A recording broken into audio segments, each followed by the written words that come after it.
Hello friends, welcome back to our channel.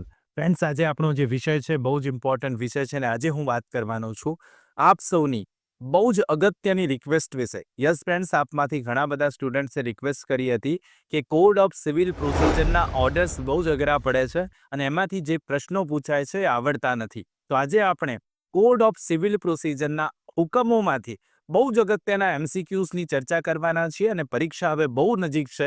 એટલે આ video આપ જરૂરથી એન્ડ સુધી જોજો, જેથી આપ સમજી શકો કે સીપીસીના ઓર્ડર પોર્શનમાંથી કયા પ્રકારના પ્રશ્નો પૂછાય છે ને આપ એના આન્સર કઈ રીતે ઇઝીલી આપી શકશો. જે પણ કોઈ સ્ટુડન્ટ્સ ચેનલ પર નવા છે, પ્લીઝ ચેનલને સબસ્ક્રાઇબ કરી લો, બેલ નોટિફિકેશન આઇકોનને ઓન કરી લેજો, જેથી આવનારા બહુ જ અગત્યના વિડીયોઝના નોટિફિકેશન આપ સૌને સૌથી પહેલા મળી જાય. બિલકુલ સમયને નહીં બગાડીએ, શરૂ કરીશું આજનો વિડીયો.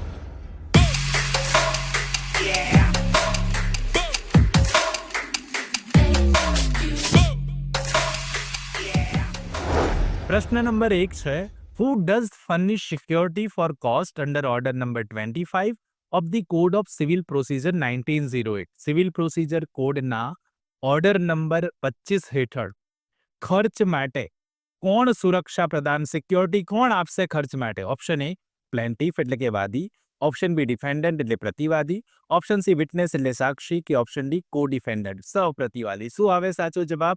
કોસ્ટ માટેની સિક્યોરિટી કોણ ફર્નિશ કરે ઓર્ડર નંબર 25 હેઠળ? ક્વેશ્ચન નંબર 1માં સાચો જવાબ એ બનશે, વાદીએ સિક્યોરિટી આપવી પડે. એ વિલ બી કરેક્ટ આન્સર. યાદ રાખી લેજો, ઓર્ડર નંબર 25 નો આ પ્રશ્ન છે, ઇમ્પોર્ટન્ટ ક્વેશ્ચન. પ્રશ્ન નંબર 2 જુઓ. Section number 114 of CPC should be red with which of the following order? હવે આ બહુ અગત્યનો પ્રશ્ન પૂછ્યો કે સીપીસીની કલમ 114 ને નીચેનામાંથી કયા ઓર્ડર સાથે વાંચવી પડશે તમારે? કયા હુકમ સાથે વાંચવી પડે? 114 ને વાંચવી હોય તો હુકમ સાથે પણ વાંચવી પડે, પણ કયા હુકમ સાથે વાંચવી પડે સીપીસીના? Order 46 rule 1, order 47 rule 1, order 47 rule 3 કે ઓર્ડર 41? શું આવે સાચો જવાબ? તો 2 નંબરમાં સાચો જવાબ બી બનશે. ઓર્ડર નંબર 47ના નિયમ 1 સાથે કલમ 114 ને રિલેટ કરવામાં આવી છે. ડાયરેક્ટલી બંનેની જોગવાઈઓ લગભગ સેમ છે અને એટલા માટે પ્રોસિજર લેન્ધી પ્રોસિજર ઓર્ડરમાં આપેલી છે. સીપીસી 114માં ઓછી પ્રોસિજર આપેલી છે, જે બહુ અગત્યનો કોન્સેપ્ટ બની જાય કે જ્યારે કલમ 114ની વાંચવી હોય તો રેડ વિથ હંમેશા ઓર્ડર 47 રૂલ 1 આવે અને એટલા માટે કરેક્ટ આન્સર ક્વેશ્ચન નંબર 2માં બી બની જાય. પ્રશ્ન નંબર 3 જુઓ. Which of the following powers an appellate court shall have? અપીલ અદાલત પાસે નીચેનામાંથી કઈ સત્તા હોવી જોઈએ? Option A power to remand a case, કેસને રિમાન્ડ કરવાની સત્તા. Option B power to frame issue, મુદ્દાઓ ફ્રેમ કરવાની સત્તા. Power to take additional evidence, વધારાનો પુરાવો લેવાની સત્તા કે ઉપરોક્ત તમામ સત્તાઓ? શું આવે સાચો જવાબ? તો પ્રશ્ન નંબર 3માં સાચો જવાબ ડી બનશે. આ ઇઝી ક્વેશ્ચન છે ને આપ સૌને આવડી જ ગયો હશે. અહીંયાથી ડી જવાબ સાચો બને. અપીલ અદાલતને કેસની રિમાન્ડની પણ સત્તા હોવી જોઈએ, ઇશ્યુ ફ્રેમ કરવાની સત્તા હોવી જોઈએ અને વધારાનો પુરાવો લેવાની પણ સત્તા હોવી જોઈએ અને એટલા માટે D all of the above જે છે, ઉપરોક્ત તમામ સત્તાઓ સાચો જવાબ બનશે.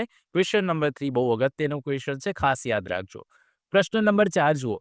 Rule 6 to 10 of order number 39. સમજો, ઓર્ડર 39ના રૂલ 6 થી 10 જે નીચેનામાંથી કઈ જોગવાઈઓ સાથે વ્યવહાર કરે છે? કઈ જોગવાઈઓ આપેલી છે રૂલ નંબર 6 થી 10માં? શું કરવાનું છે? સીપીસીની બેરેક્ટમાં ઓર્ડર નંબર 39ના 6 થી 10ની ઉપર ટાઇટલ લખ્યું છે, બસ એ જ વાંચવાનું છે, બીજું કંઈ વાંચવાનું નથી, જવાબ મળી જવાનો છે. 6 થી 10 કઈ જોગવાઈઓ છે? Attachment of property, arrest of person, પ્લેન્ટ કે ઇન્ટરલોક્યુટરી ઓર્ડર? અટેચમેન્ટ, પ્રોપર્ટીની જપ્તી કરવી, વ્યક્તિની ધરપકડ કરવી, દાવા અરજીઓ વિશે કે પછી વચગાળાના હુકમો વિશે? ક્વેશ્ચન નંબર 4માં સાચો જવાબ શું આવે? જેવું આપ ઓર્ડર નંબર 39 જોશો એમાં પણ રૂલ 6 જેવું જોશો, એના ઉપર એક ટાઇટલ લખેલું જ છે, તમને જવાબ મળી જ જશે, ત્યાંથી જ જવાબ મળી જવાનો છે. 4 નંબરના ક્વેશ્ચનમાં સાચો જવાબ ડી આવશે. ઇન્ટરલોક્યુટરી ઓર્ડર્સની વાત કરવામાં આવી છે 6 થી 10માં વચગાળાના હુકમો વિશે ને એટલા માટે ક્વેશ્ચન નંબર 4માં કરેક્ટ આન્સર ડી બની જશે. ક્વેશ્ચન નંબર 5 જુઓ. Injunction is granted under which provision of CPC? CPC એટલે સિવિલ પ્રોસિજર કોડની કયા જોગવાઈ હેઠળ મનાઈ હુકમ આપવામાં આવે છે? કલમ 115, ઓર્ડર નંબર 39 રૂલ નંબર 1, કલમ 96D કે પછી ઉપરોક્તમાંથી કોઈ નહીં?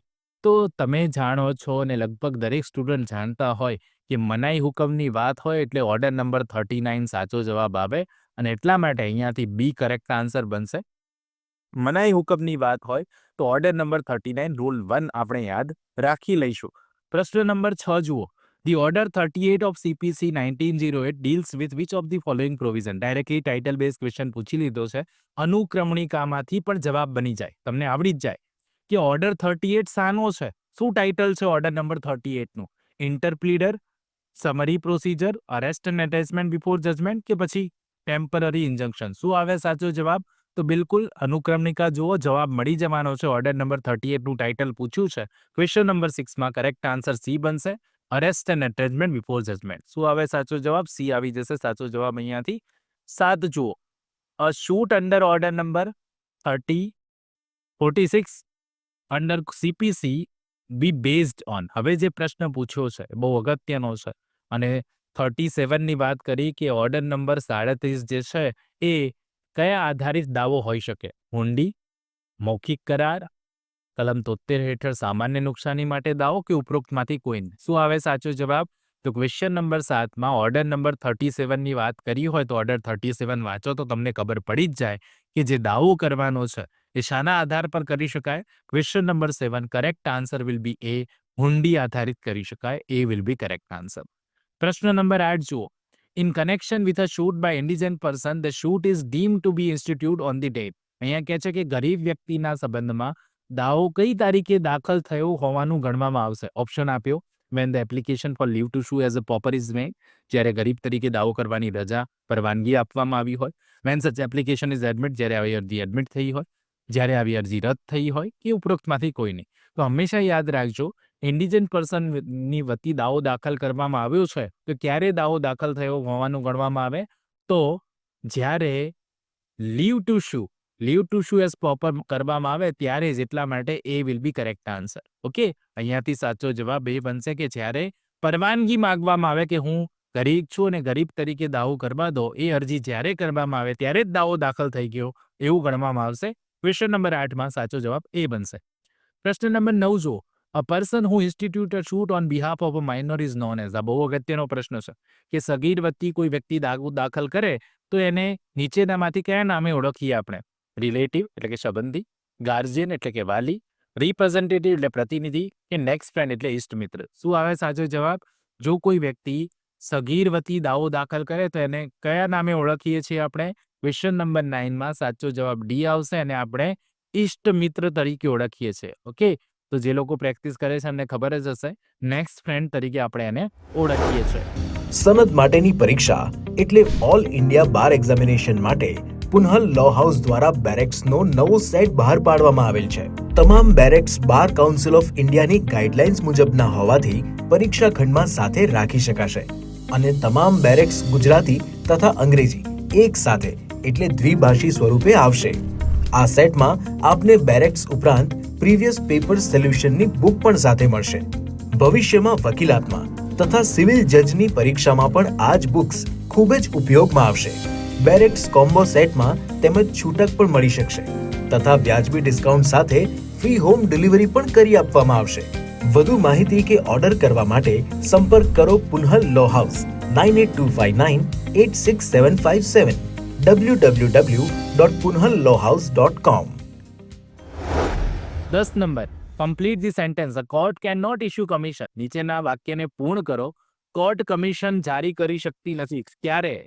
કયા સંજોગોમાં? કયા હેતુ માટે ન કમિશન ઇશ્યુ કરી શકાય? ટુ એક્ઝામિન એની પર્સન, કોઈ વ્યક્તિની તપાસ માટે, ટુ મેક અ પાર્ટીશન માટે, ટુ કલેક્ટ એવિડન્સ, પુરાવા એકત્રિત કરવા માટે, કે to examine or adjust account, હિસાબો ચકાસવા માટે કે તપાસવા માટે?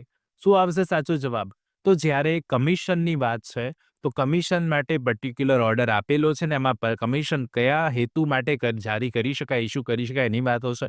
કોઈ વ્યક્તિની તપાસ માટે ઇશ્યુ કરી શકાય, ભાગલા પાડવા માટે ઇશ્યુ કરી શકાય, હિસાબો ચકાસવા માટે પણ ઇશ્યુ કરી શકાય, પણ એવિડન્સ કલેક્ટ કરવા માટે ક્યારે કમિશન ઇશ્યુ કરી શકાય નહીં ને એટલા માટે અહીંયાથી સી જવાબ સાચો બનશે.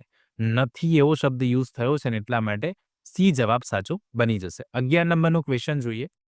વેર the plaintiff dies after hearing and before pronouncement of judgment of the suit. જ્યારે વાદી સુનાવણી પછી અને દાવાના ચુકાદાની જાહેરાત પહેલા મૃત્યુ પામે તો દાવો એબેટ નહીં થાય, એબેટ થઈ જશે. જો દાવો કરવાનો અધિકાર ટકી ન જાય તો તે બંધ થઈ જાય કે ઉપરોક્તમાંથી કોઈ નહીં. શું આવે સાચો જવાબ? સુનાવણી પૂરી થઈ ગઈ પણ જજમેન્ટ આવતા પહેલા મૃત્યુ પામ્યો તો દાવો એબેટ નહીં થાય, એબેટ થઈ જશે. Shall abate if the right to sue not survive. જો દાવો કરવાનો અધિકાર જ નહીં સર્વાઈવ કરે તો દાવો અબેટ થાય. શું આવે સાચો જવાબ? તો 11માં સાચો જવાબ સી બનશે. Shall abate if the right to sue not survive. જો રાઇટ ટુ શુ સર્વાઈવ નહીં કરે તો દાવો અબેટ થઈ જશે. ક્વેશ્ચન નંબર 12 જુઓ. Compromise under order number 23 rule 3 of CPC. જે કોમ્પ્રોમાઇઝ કરવામાં આવે છે ઓર્ડર 23 રૂલ 3 હેઠળ એ કેવું હશે? Must be in writing and sign by the parties. પક્ષકારોની એમાં લેખિતમાં અને એમના હસ્તાક્ષરમાં હોવું જોઈએ. Must be in writing but need not be sign by the parties. લેખિતમાં હોવું જોઈએ પણ પક્ષકારોની સહી કરવાની જરૂર નથી. Must be in writing but need not be lawful. લેખિતમાં હોવું જોઈએ પણ કાયદેસર હોવું જરૂરી નથી. એ ઉપરોક્તમાંથી કંઈ નહીં. ક્વેશ્ચન નંબર 12માં શું આવશે સાચો જવાબ? તો 12ની વાત કરીએ તો કોમ્પ્રોમાઇઝ ને પણ ઓર્ડર નંબર 23 રૂલ 3ની વાત હશે તો સાચો જવાબ એ બનશે કે આ લેખિતમાં હોવું જોઈએ અને પક્ષકારોની એમાં સાઇન પણ હોવી જોઈએ. 12માં એ વિલ બી કરેક્ટ આન્સર. 13 જુઓ. Order 21 of CPC dealing with execution of decree and orders contains. તો અહીંયા કહે છે કે ઓર્ડર 21માં કુલ કેટલા નિયમો આપેલા છે? ડાયરેક્ટલી એવો જ પ્રશ્ન પૂછ્યો છે 13માં કે ઓર્ડર 21માં કુલ કેટલા પ્રશ્નો છે, કેટલા નિયમો છે? 100 નિયમો, 102 નિયમો, 103 નિયમો કે 106 નિયમો? શું આવે સાચો જવાબ? તો આપણે ડાયરેક્ટલી ઇન્ડેક્સમાં પણ ઓર્ડર નંબર 21 ખોલો તમે તો એમાં જેટલા પણ નિયમો છે 1, 1, 2, 3, 4 એમાં જુઓ તો લાસ્ટ જે આવશે એ શું આવશે? 106. સાચો જવાબ શું આવે? 106. આ પ્રશ્નનો જવાબ અનુક્રમણિકાથી મળી જાય. આવા પ્રશ્નો છે કે જેના જવાબો ઇન્ડેક્સથી મળી જાય છે. 13 નંબરમાં સાચો જવાબ ડી બનશે. ઓકે, યાદ રાખી લેજો. 14 જુઓ. An ex parte decree can be set aside on the ground of. કોઈ એક તરફી હુકમનામું થયું છે તો એને રદ ક્યારે કરી શકાય? સમન્સ નોટ ડ્યુલી સર્વ હોય તો, કે being prevented by any office sufficient cause from appearance હોય તો, ઓનલી એ ઇઝ કરેક્ટ કે બોથ એ એન્ડ બી. તો જ્યારે આપણે એક્સ પાર્ટી ડિક્રીને સેટ અસાઇડ કરવાની ગ્રાઉન્ડ જોઈએ તો એ અને બી બંને સાચા આવે અને એટલા માટે અહીંયાથી ડી જવાબ સાચો બને કે સમન્સ જો ડ્યુલી સર્વ ન થયો હોય તો, અને બીજું કે સફિશિયન્ટ કોઝ હોય હાજર થવાનું તેમ છતાં એને પ્રિવેન્ટ કરવામાં આવ્યો હોય તો, અને એટલા માટે આ બંને કારણો સાચા છે એટલે ડી જવાબ સાચો બની જશે. ક્વેશ્ચન નંબર 15 ને આજનો લાસ્ટ ક્વેશ્ચન જેનો આન્સર આપશો એ નીચે મને કોમેન્ટ બોક્સમાં કોમેન્ટ કરીને જરૂરથી આપવાનો છે. આપ સૌને રિક્વેસ્ટ છે કે પ્લીઝ કોમેન્ટ જરૂરથી કરજો. A suit may be dismissed where after summons has been issued to the defendant and return unserved, plaintiff fails to apply for fresh summons for the period of. દાવો જ્યારે dismiss કરવામાં આવ્યો, ત્યાં પ્રતિવાદીને summons issue કરવામાં આવ્યા પછી અને બિનસલાહ ભર્યા અનસર્વ પરત થયો છે સમન્સ, તો પ્લેન્ટિફ ફેલ્સ ટુ એપ્લાય. જો પ્લેન્ટિફ ફેલ થાય નવી અરજી આપવા માટે તો કેટલા સમયની અંદર ફેલ થશે તો દાવો ડિસમિસ થઈ જાય? ડિસમિસ થઈ શકે. નવો સમન્સ માટે એને અરજી આપવી પડે. એ કેટલો સમયગાળો આપ્યો છે સીપીસીમાં કે આટલા સમયની અંદર જો એ નવી અરજી નહીં આપે સમન્સ માટે તો એનો દાવો નીકળી જશે, ડિસમિસ થઈ જશે. ઓપ્શન એ 30 દિવસ, ઓપ્શન બી 60 દિવસ, ઓપ્શન સી 7 ડેઝ કે option D 2 month from the date of સચ રિટર્ન. આવા વળતરની તારીખથી 2 મહિના. શું આવે સાચો જવાબ? કોમેન્ટ કરીને જરૂરથી આન્સર આપજો. આઈ હોપ સો આજનો આ વિડીયો આપ સૌને સારો લાગ્યો હશે. એક લાઇક જરૂરથી કરજો જો આપને આ વિડીયો સારો લાગ્યો છે. જો આપ ચેનલ પર નવા છો તો પ્લીઝ ચેનલને સબસ્ક્રાઇબ કરીને બેલ નોટિફિકેશન આઇકોનને ઓન કરી લેજો જેથી આવા અગત્યના વિડીયો આવે તો તેનું નોટિફિકેશન સૌથી પહેલાં આપ સૌને મળી જાય. મળીએ નેક્સ્ટ વિડીયોમાં. ત્યાં સુધી જોતા રહો અમારી ચેનલ રિયલ એજ્યુકેશન ગેજેટ. ખૂબ ખૂબ ધન્યવાદ. ખૂબ ખૂબ આભાર.